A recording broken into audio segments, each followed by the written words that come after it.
principal, and I chose this particular slogan, like each of us plays a role in preparation and safety, because, well, you are here, which is wonderful. And so clearly you're all about preparation, and so are we. And so I think that working together, we're able to feel like we are ready for kids to return to school. So at this time, what I would ask you to do is, if you can go into the chat, and you're basically going to write anywhere from a 0 to a 5. And I'm asking you to think back. And I love that somebody just shared in the chat too, not too long ago, to say, I like those 2-minute videos. That's what this chat question is all about. So we have so far, in maybe the last 3 weeks, shared a total of these like 5 videos that I can think of off the top of my head. So there were 3 2-minute videos. One was called Wondering About Arrival, Wondering About Hallways, Wondering About Lunch. And then we did another video that was all about safety. And then here's the clincher. And this gives our new families, so either our 6th grade families or our new 7th or 8th grade families, have a slight advantage. So the 5th one that we sent out was a virtual tour of Kopachuk for those families who haven't been to Kopachuk before. So if you all could just go into that chat, write a 0 to 5. How many of those videos have you watched? And it's okay if you're going to write 0, because we all have a lot going on, and maybe you wanted to watch something else. So we get that. And then you don't need to answer this particular question, but was popcorn involved for anybody? You don't need to put that in there, but okay. So we're seeing a nice range where you have watched some of those videos, and so we just were trying to communicate with our families in a variety of ways. So we just realized you're probably getting kind of burnt out about getting a variety of emails. And so we thought that by providing videos, that would make it just a little bit easier, and especially for our students in kind of that YouTube generation. Okay, we've got the no popcorn answer there. Appreciate that. All righty. Thank you for your participation. So we just want to acknowledge that this feels like the first day. It feels that way for us too. And so that's been our mantra. Like, this is going to be just like the fall, where students are coming to school and we're kind of helping them understand routines. So we're trying to do as much in advance, and then we'll continue to help families and students and staff on, just adapting to kind of a new set of circumstances. So, usually when you're starting in the fall, you're getting online, you're looking up transportation, or you're deciding on transportation, adjusting your schedule, et cetera. If you're driving your children to school, you're thinking about safety. And I think that that's a really, again, even in normal circumstances, it's hard to then send your child off to a school and hope that they're going to have a really good experience and they're going to feel safe. And then the other thing is that you're just anticipating this schedule, like, what's my child's schedule going to look like? So we just want to acknowledge that those are probably a lot of things that are on your mind, and we're going to cover those tonight.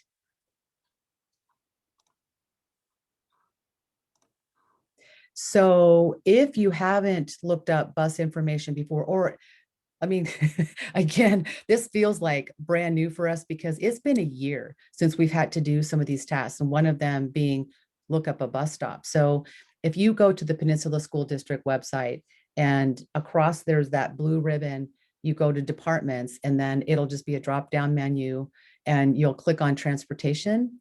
And then anywhere within that site, if you see the button set that says find my bus stop, that will take you to, I think it's called like a transponder or something like that. Is that right, Mr. Hudak? Do you know? That sounds official and technological. Right, I thought I so don't know for too. sure if it So sounds good. something along those lines, and you will be writing in your address, and then it automatically provides you with your bus stop information, including, pickup time, return time, and then also the location. If you are arriving in your own vehicle, and then Mr. Hudak, if you can use your cursor to kind of go around that back lane there and show Sure. people the route that they would be taking. So you're Yep. turning left you're picturing like in that, like where the word lane is or for, That's the, like the shed, and then the field is just to the right below that aerial view. And so you're going back around. Okay, I'm ready for your cursor to drive like a car. Thank you.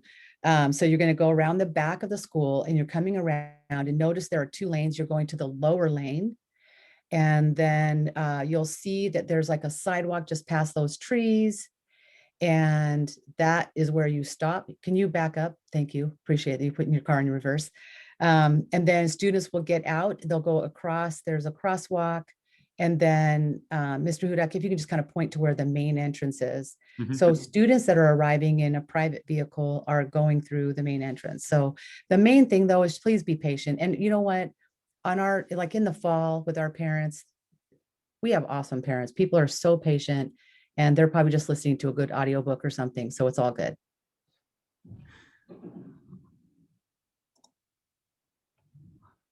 So to help you visualize, if we were looking down on the building, there are going to be 3 locations for students to arrive. And so if a bus, could you bring your cursor to that, like the very left-hand side bus? That there's the gym here.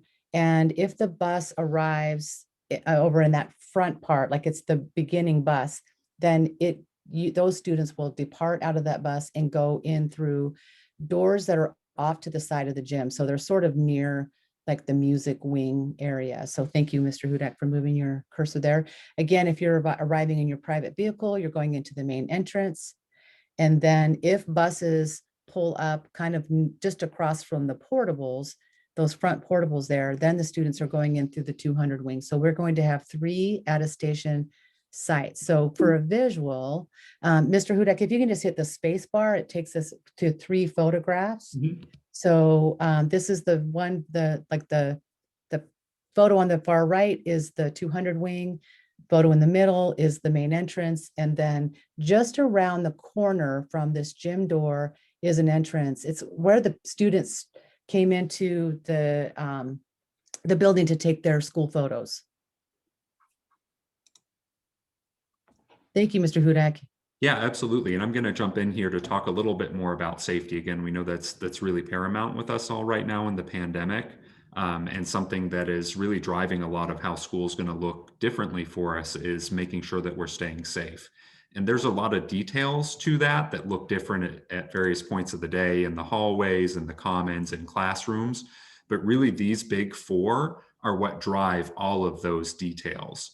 So when in doubt, or you're not sure, or your child isn't sure, please refer them back to these big 4 that will help to keep everybody as safe as we can be as we get jumping into hybrid in person.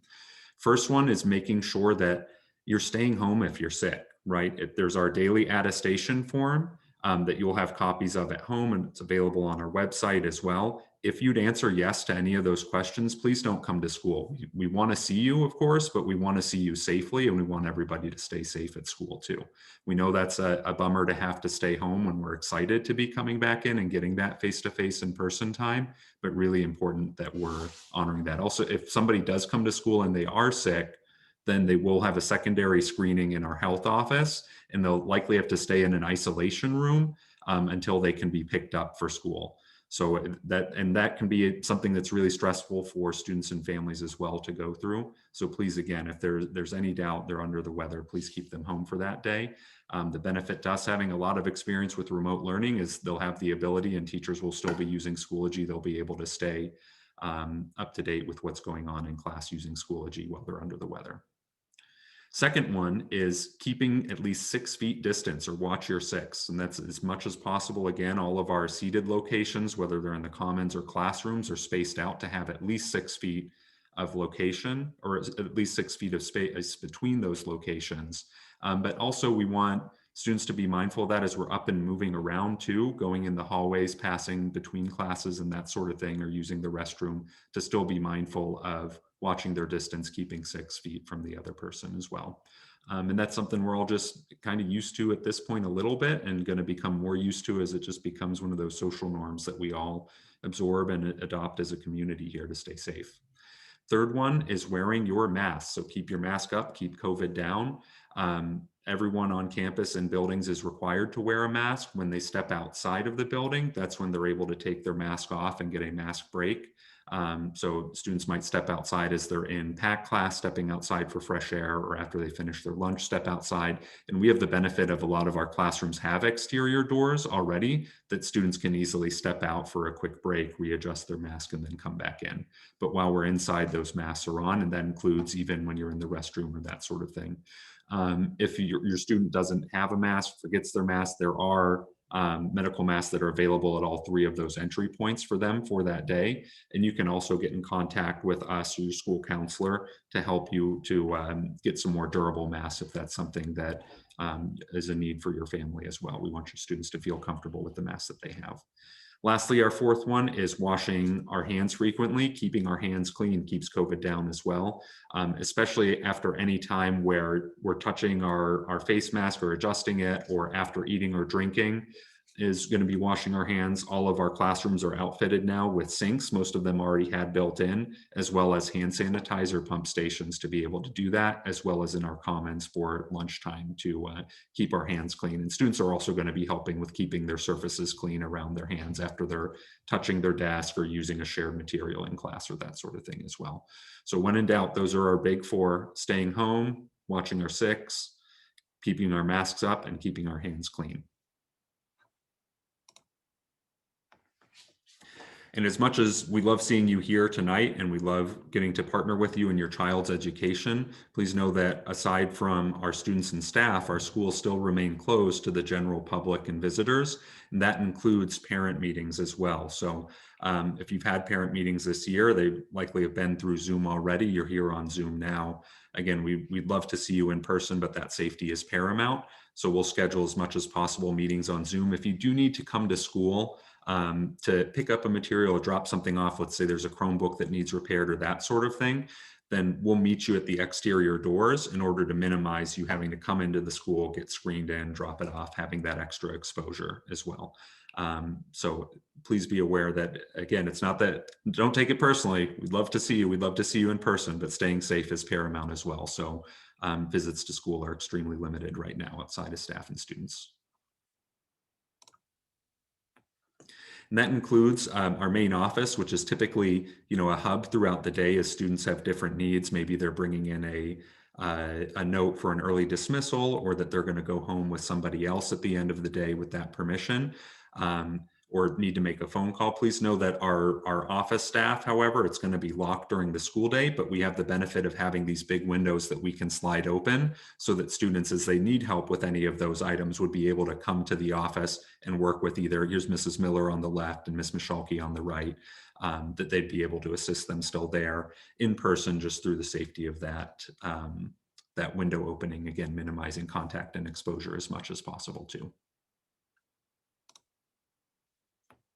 Something Well, of concern to all middle schoolers, food. right.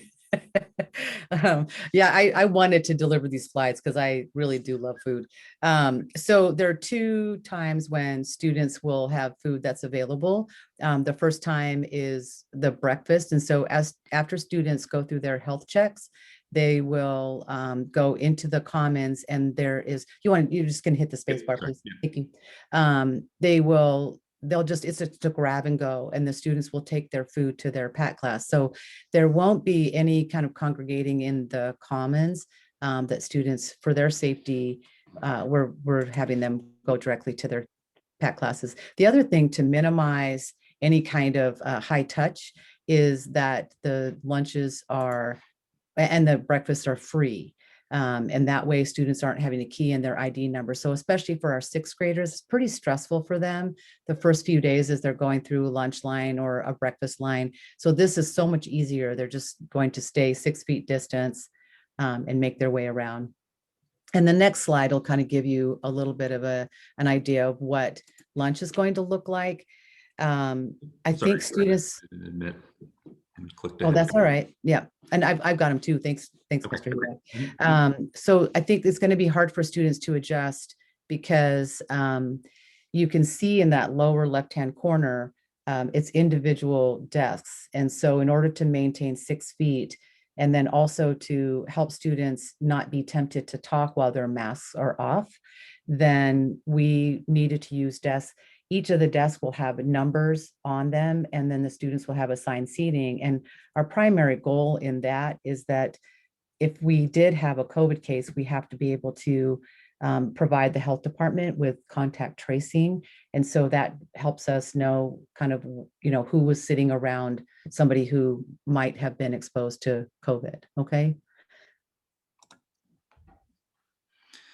Okay, so taking a look at our schedule again, and we know this is a big shift with this hybrid model, is not something that we've done before, but students are separated into two cohorts and into group A or group B.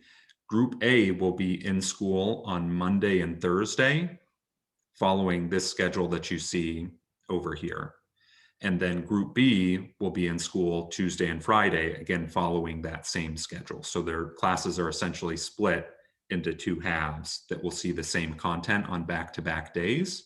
However, on Wednesday, then we will have them all together for a remote day. So the two halves of that class both come together through a Zoom meeting similar to this for another contact point on Wednesday, which is a change from our remote model right now, where there aren't any full class meetings on Wednesday. But as the schedule is being designed with the reopening advisory committee, it was really a point of emphasis to try and get another point of contact there between students and teachers every week, and adding in an extra Zoom day on Wednesday was the best way to do that. Okay, how do we know where's our kid? Are they in that group A or are they in that group B?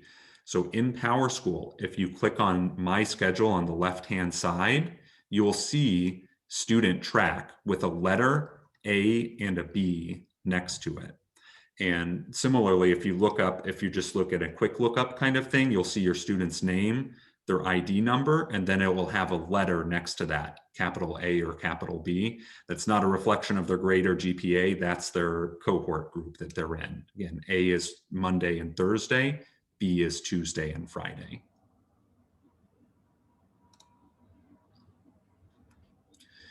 Okay, so that will be our weekly schedule. That's how we'll find out the cohorts as you see your student schedules. So now a little bit more about third trimester, starting for us in just a couple of days on the 25th.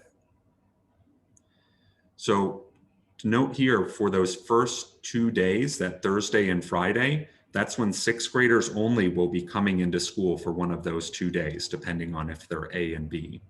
While the sixth graders are coming into school, the seventh graders will be having Zoom classes with their third trimester teachers on, again, A or B. So if they're a seventh or eighth grader in group A, then they'll be doing those Zooms with their teachers on Thursday. If they're in group B, they're doing those on Friday.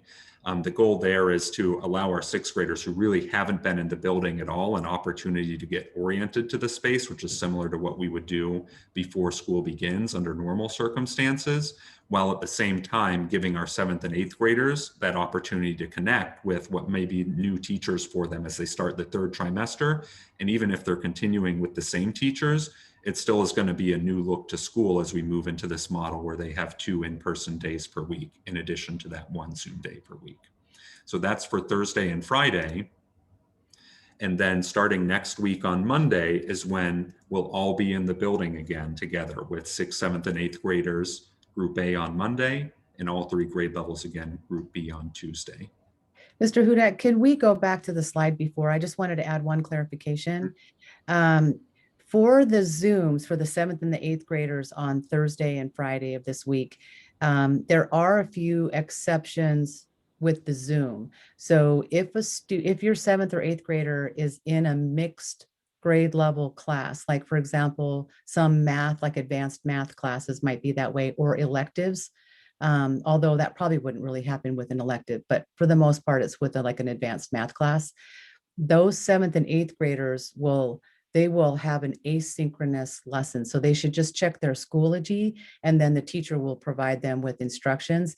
And the reason for that is that those teachers are working with the sixth graders in person, so they can't be simultaneously working with the sixth graders and then on a Zoom. So just a small exception, doesn't impact very many students, but thought I'd mention that. Mm-hmm. Thanks. Yeah, there's lots of details to this plan as we're For all sure. finding and working our way through them together. Okay, so and here again is that bell schedule for all of our hybrid in-person students that everybody will be starting on Thursday again. So whether they're in person or on Zoom, these are the times. And then starting next week on March 1st, these are our in-person bell times for everybody here on campus.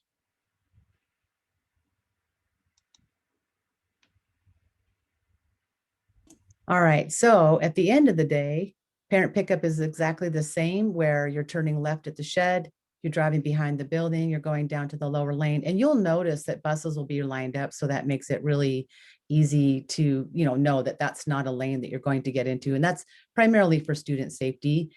And then again, we just appreciate that you're patient. We know that you always have been those families that have been part of Kopachuk in the past. Mhm.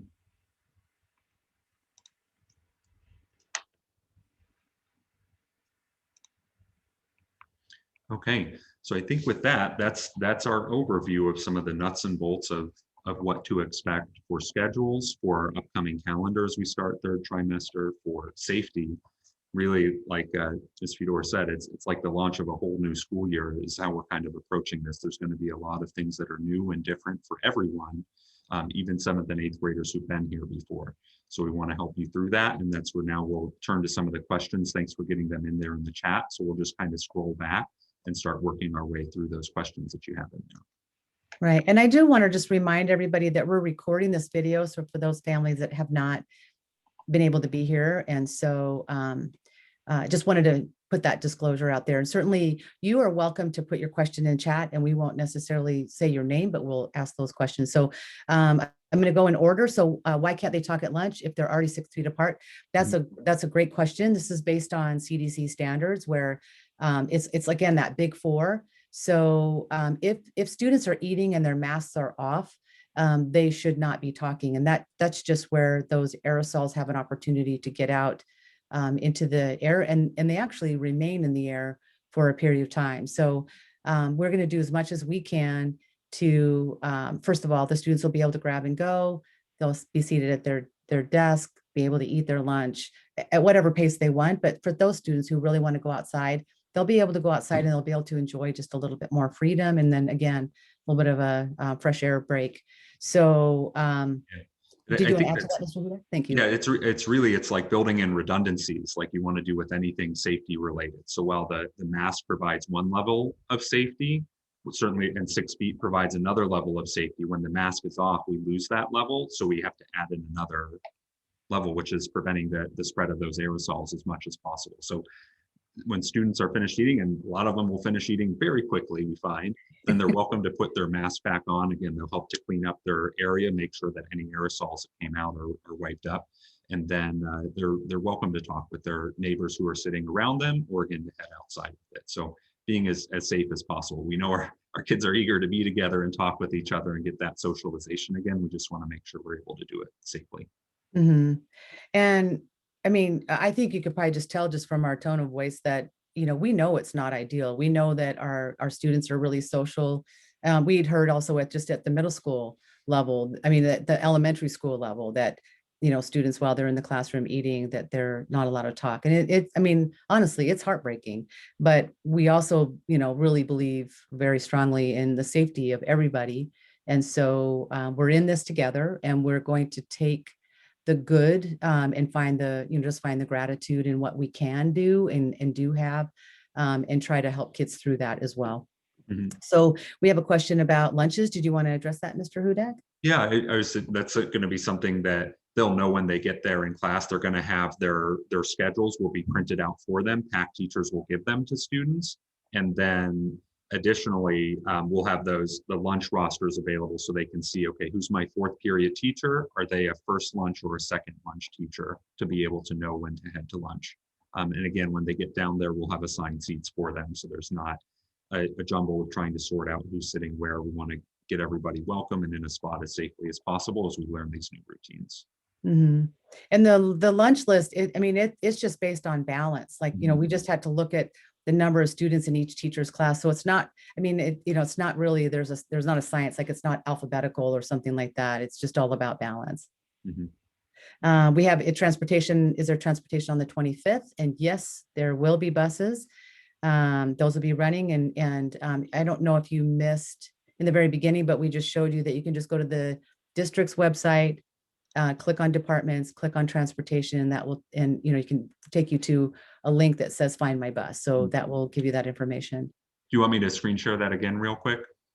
I think we're okay. Okay, okay, yeah. Sure.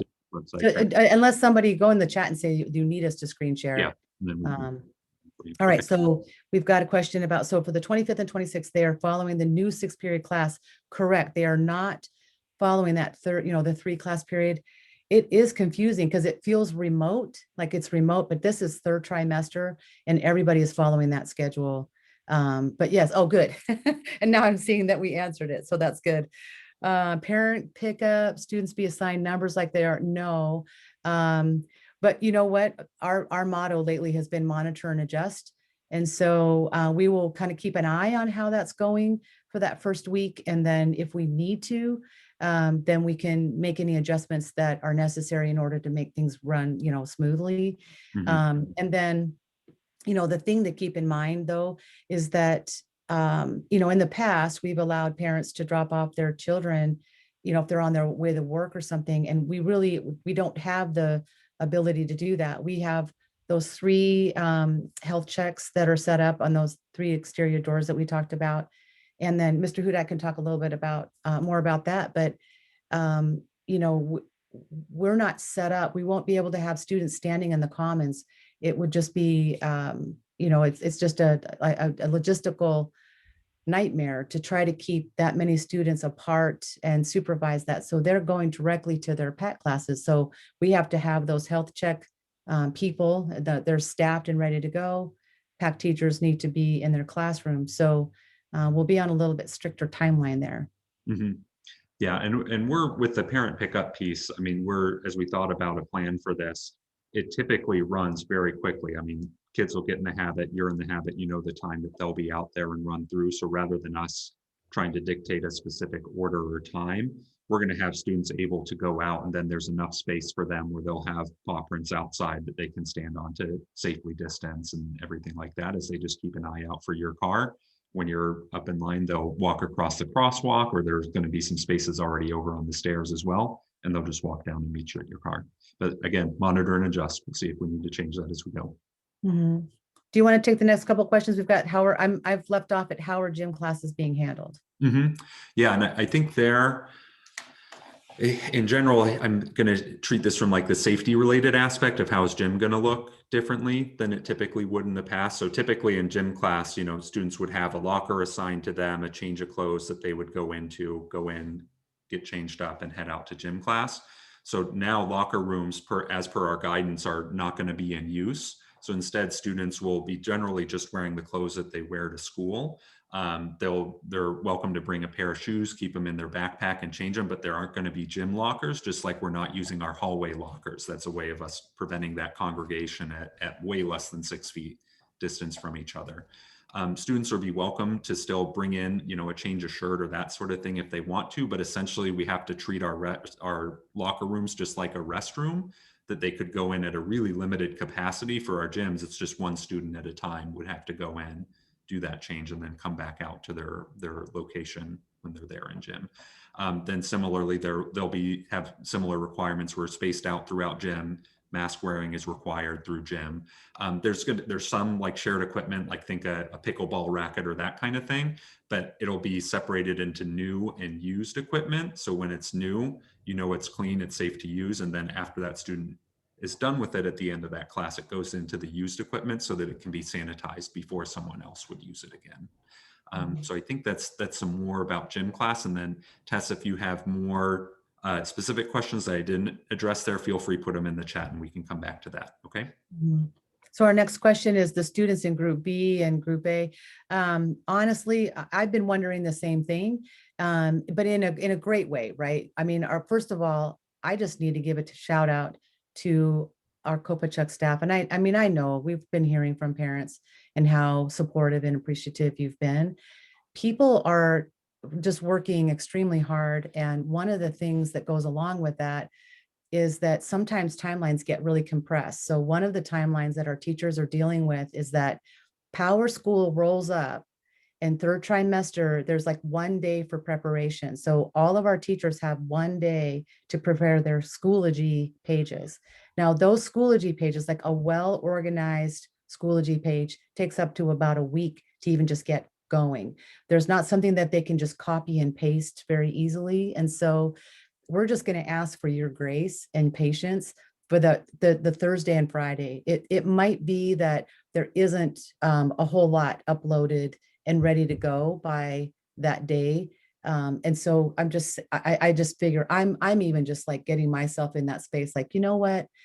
It's all going to be wonderful. And the transition is going to be, just kind of this gradual, movement into third trimester. So just give our teachers just a few days to get some things up and running. And some of them are just, they'll just be up till midnight or something because they just want to get it done and ready to go. But just, what's realistic, I don't know. I honestly don't know. I don't know, Mr. Hudak, if you've heard from teachers Yeah. as well. I know that that's like we found with the transition from first to second trimester, it took a few days for everything to sync up or for the old classes to get archived, so it was easier to use. So we can anticipate that here, and that last transition happened over a weekend, so there were a couple of days.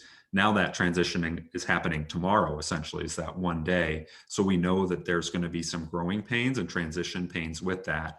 I think what helps me is just keeping in mind too, how this third trimester was originally scheduled to start in mid-March, and the fact that we're able to do it now at the end of February is great because it means that we're going to get more actual in-person contact time with students, which we're all eager to do. And one of the trade-off is some of these pains that come with the transition that is now about 3 weeks earlier than it was originally scheduled for, but the net benefit will be worth it once we get through the transition.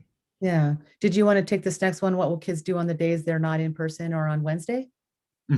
Yeah, so on Wednesday, they'll have synchronous Zoom classes still. They'll have all 6 of their classes. They won't have PAC though in the morning, which is typical. That's how our normal Wednesday schedule works with a late start. So teachers have some collaboration time in the morning, and then classes start around 9 a.m. on those days.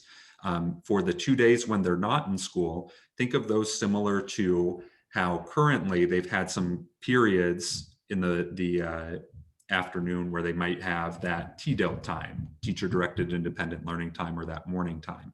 So that will be used somewhat similarly, with the exception that teachers won't be available for office hours because they'll be teaching the other half of their classmates during that time. But that's a time when students can anticipate getting caught up on work or working ahead or doing some of that independent learning, so that we can really prioritize using their time together in school for really impactful collaborative learning instead. Mhm.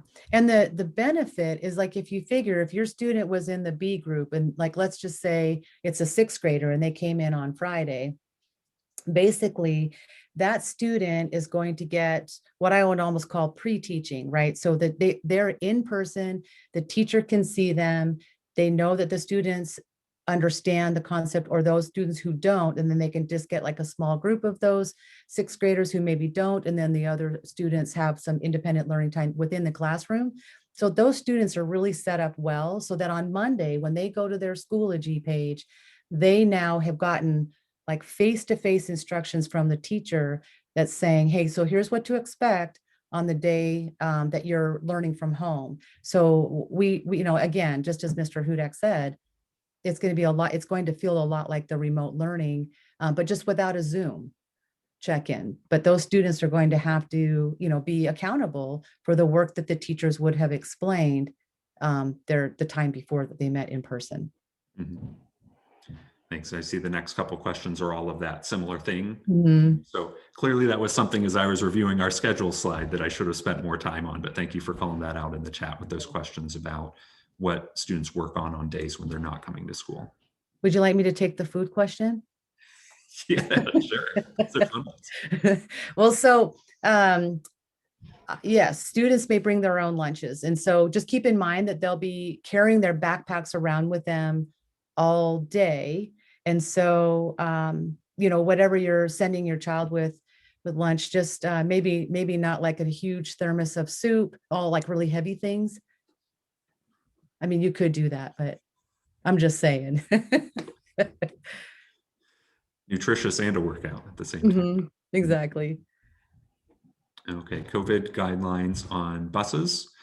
So that's when our district transportation has guidelines about in between runs, the drivers have time built into their schedule in order to sanitize seats between different students sitting there. And then for students filling into those buses, they fill in like a staggered order. There's 13 rows on each side, and they kind of stagger from one side over to the other and then back to the first side again to keep them spread out as much as possible. Just a single rider per seat, with the exception of when there are students who are from the same household. They're already living together. They can sit in the same bus seat together if they would like to. Mhm. So our counselors are here and they're so helpful and when wonderful. So thank you for being here.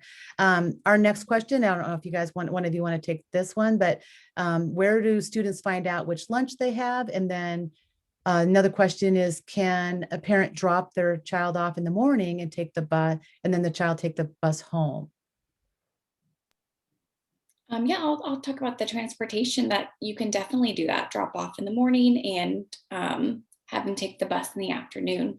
I believe Katie Hunter just shared a link to the buses earlier too in the chat. And so that link is actually really helpful because you can look through.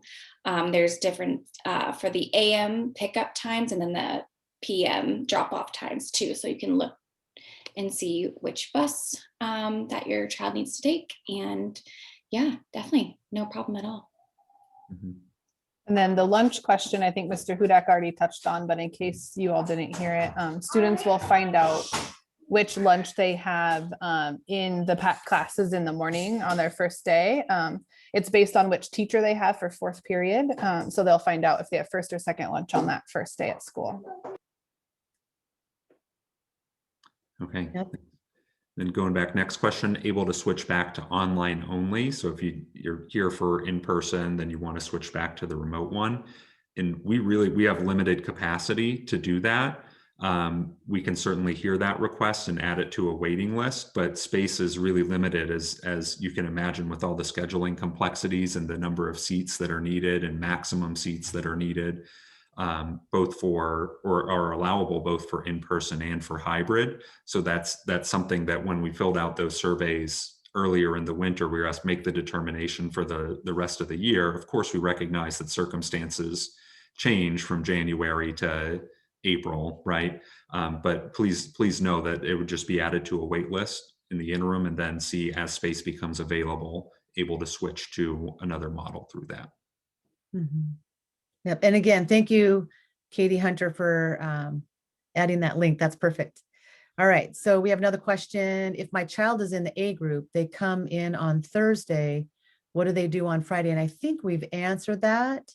Will students actually have or be doing schoolwork learning on the 2 days? Yep. There is a theme in these.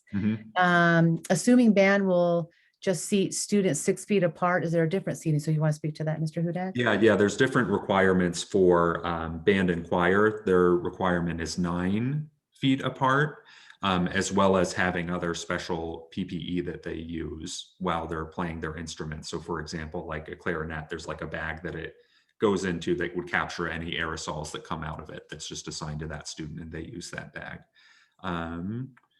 Instruments be dropped off in class prior. I think for your student, to plan on them bringing the instrument with them on the first day, and Mrs. Eli, our band teacher, is a wonderful plan for her instrument storage room for them to be able to stay there and safely, and if students go in a metered way, to get their instruments and set up for classes. So the distance is slightly more in band, just as it is for choir, with 9 feet instead of 6 feet. And there's other PPE that they will be using there. In terms of preventing the aerosols from coming off of the instruments, whether it's a bell cover for a brass instrument or a bag that can fit around a whole instrument if it's a smaller woodwind, for example. Okay. So then we have our next question is regarding our student orientation for 7th and 8th graders. Our 6th graders, they're, basically they're in the same boat where they got the option of the virtual tour. And then, of course, they have the option of coming into the building prior, but basically they're going through a schedule too. So they're going to their PAC class and then their first through sixth periods. In a perfect scenario, and the way that we've done it in the past is lots and lots of communication with our, newer families. We've had like an assembly and, parents in the building, and, we're definitely grieving that. And we wish we could do better and more. But given the circumstances, we have to do things virtually. And it's the same as like, I think that, a good example is, Pioneer Elementary, for example, they didn't get to have an in-person ribbon cutting. They weren't able to give tours of this building that they're so excited about. We're losing a lot, but we're also gaining, and we're gaining ground by bringing students in, and we will be very mindful of our new students, and they can find any adult if they have questions, and we'd be happy to point them in the right direction. Mhm. A quick question right before that. It looks like Nana got in with a two-pack there after the band question was one about no lockers, correct? And that is correct. Lockers won't be in use in gym or in hallways, because that is again a congregation point where students would be under 6 feet for a significant amount of time. So lockers will not be in use. Instead, students have backpacks that they take with them with everything in it, including their thermos full of soup. Thanks for looping back to that. Counselors, do you guys want to take a couple more questions? So we have one about, will online learning remain 4 days of teacher interaction per week, whereas hybrid learning is 2 days per week?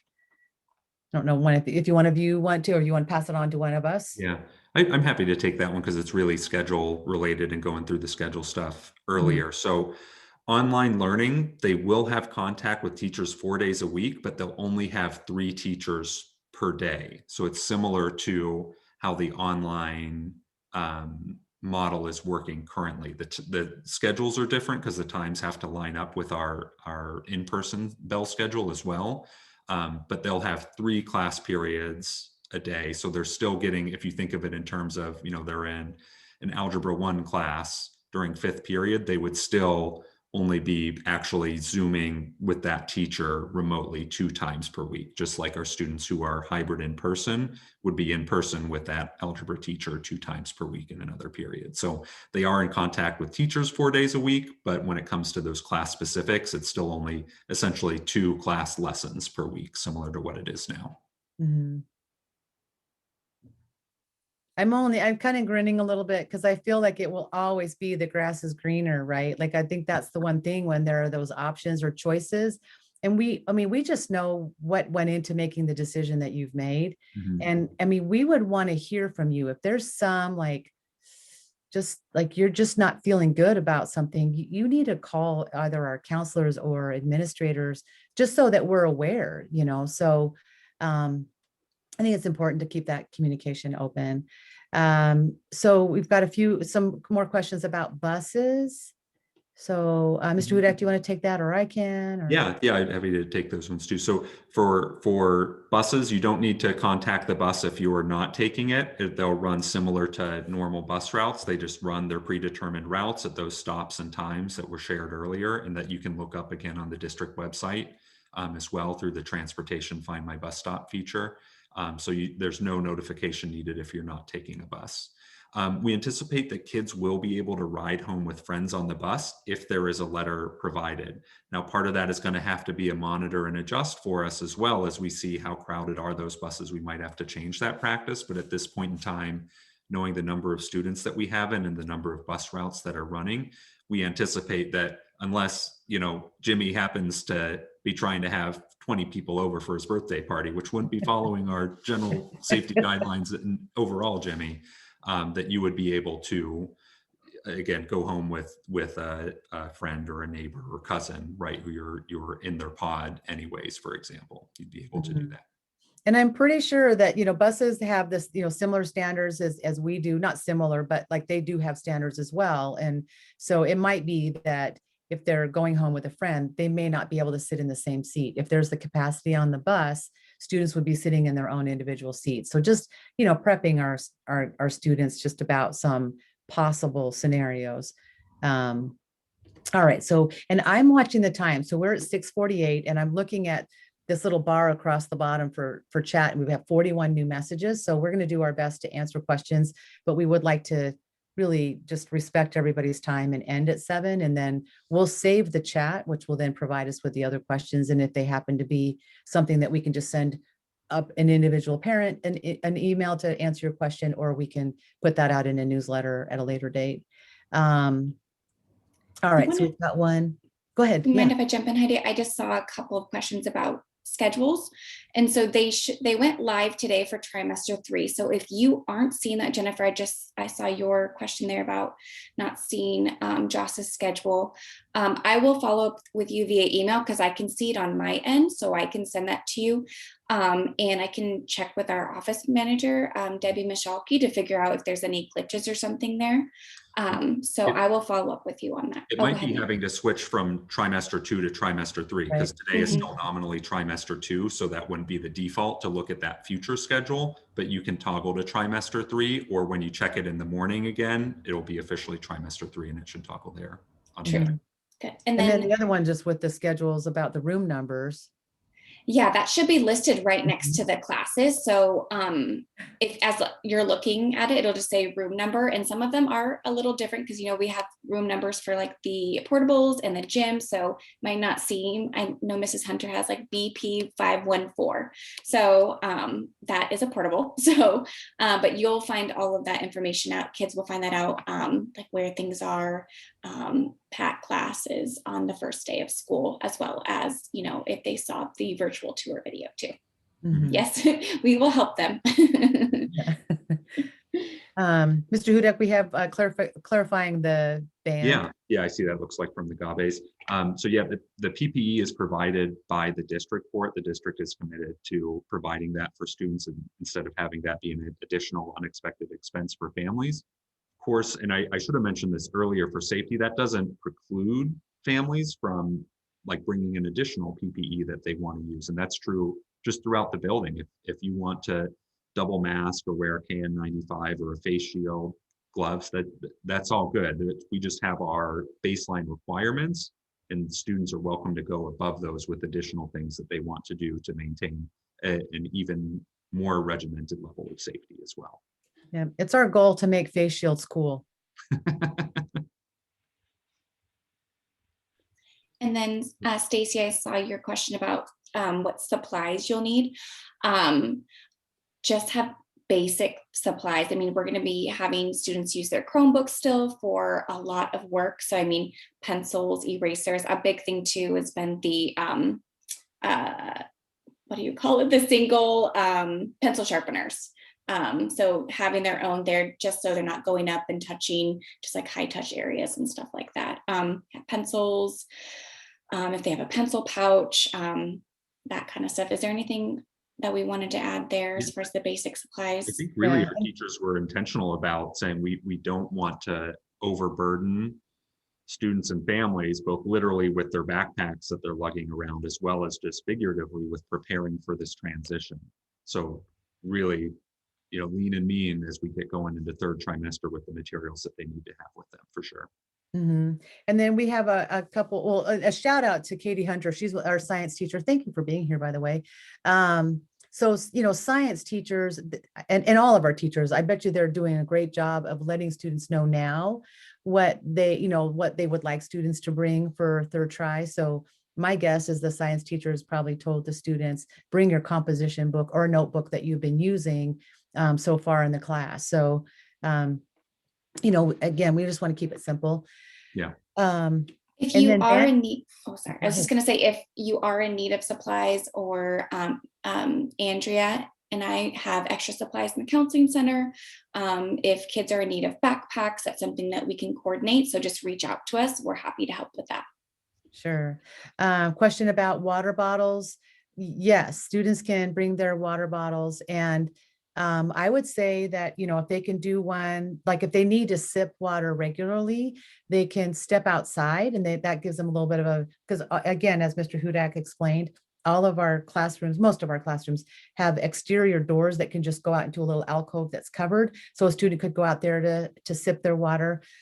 Or if there's like a little straw or something that somebody could just kind of get under their mask and sip, I think that would also suffice. Mhm. And then we'll go ahead. Sorry, band instruments are a weighty topic today. Uh-huh. So they don't have to carry them all day. There's an instrument storage. There's actually 2 instrument storage rooms just off of the band room where they're able to store them. So they can go there and store their instrument until they need it for band class. And then again, at the end of the day, they can stop by and pick it up out of that. And Mrs. Eli has this great traffic system worked out. So it's this kind of one-way traffic to go in and get your gear, and then head out to your pack, or head out to your car or bus to go home.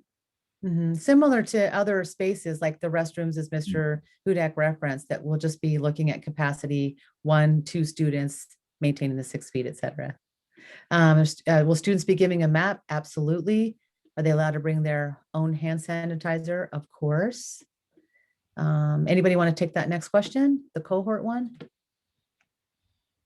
Just catching up here. I'm at 651.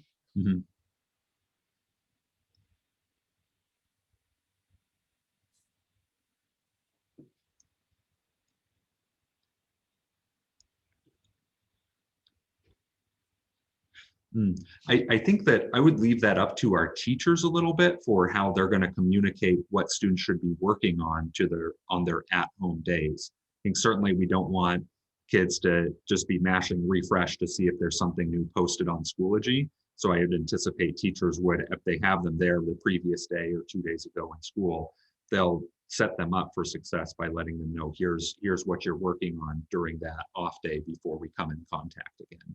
And because teachers will be teaching the other half of their classes, in person that day, I would assume most of them will probably have it ready to go, probably the night before or first thing that morning for the kids. Yeah. But probably not a bad habit for students just at the end of the day, like they would just check their homework and kind of pace themselves. Probably not a bad idea to do that.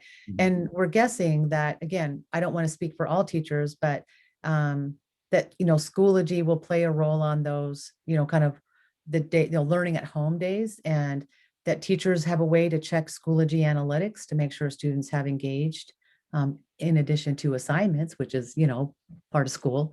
So we definitely will communicate those systems to students as the teachers develop them. Did Mr. Hudak, I can't remember, did you talk about the staggered releases from school? No, we can go back to staggered releases.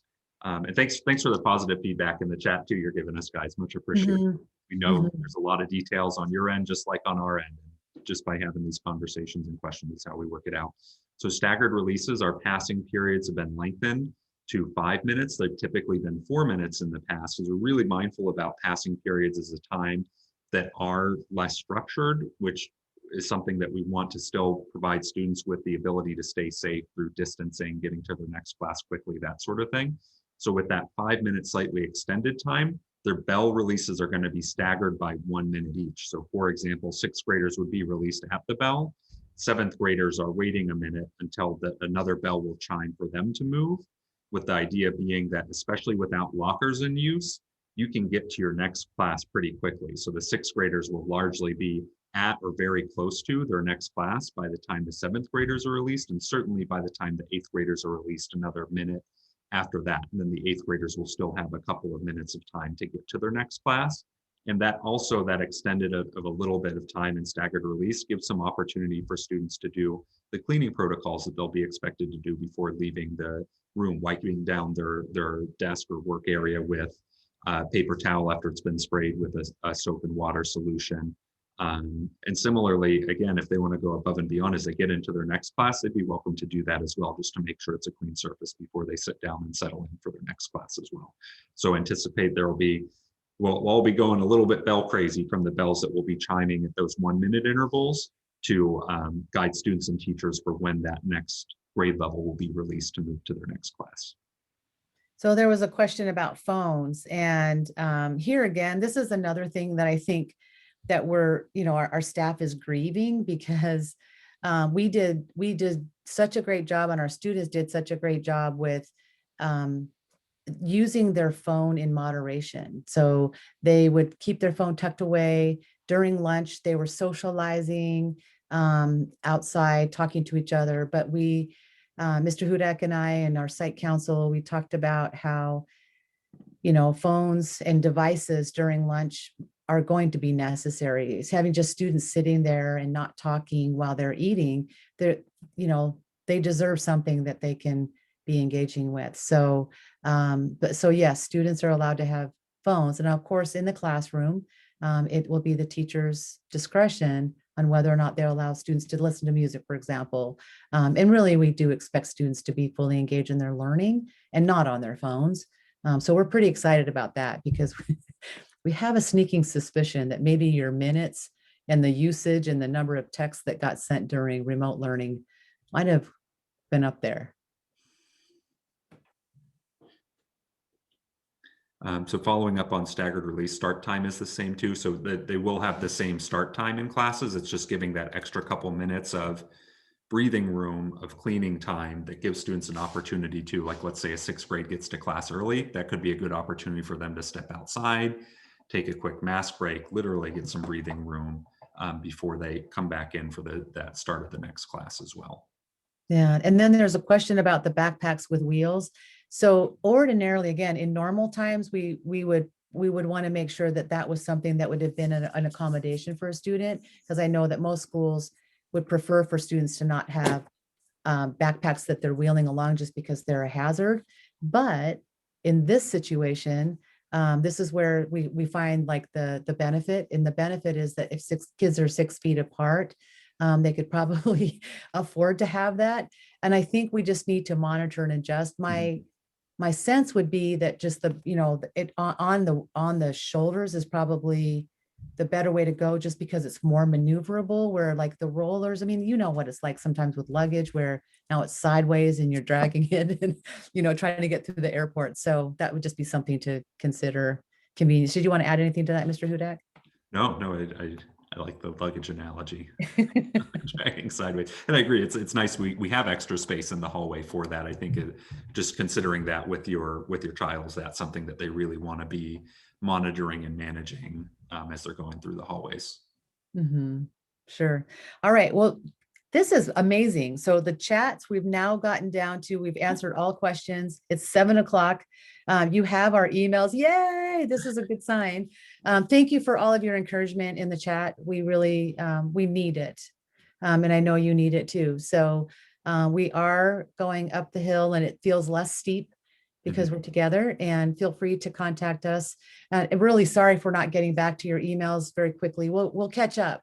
We promise. We've just been focused on some preparation that you feel it as well. So thank you. Thank you so much, counselors. Was there any parting comments that you would like to make?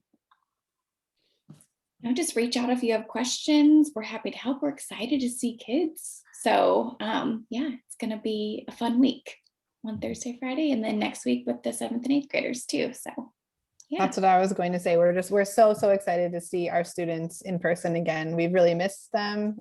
So we're really looking forward to seeing them. And then Mr. Hudak? Yeah, we're getting up the hill together. Thanks for all the work that you all have been doing over the past year. We know it's been crazy for you all as well at home during remote learning. Just appreciate your continued partnership as we march up that hill together. Thank you very much.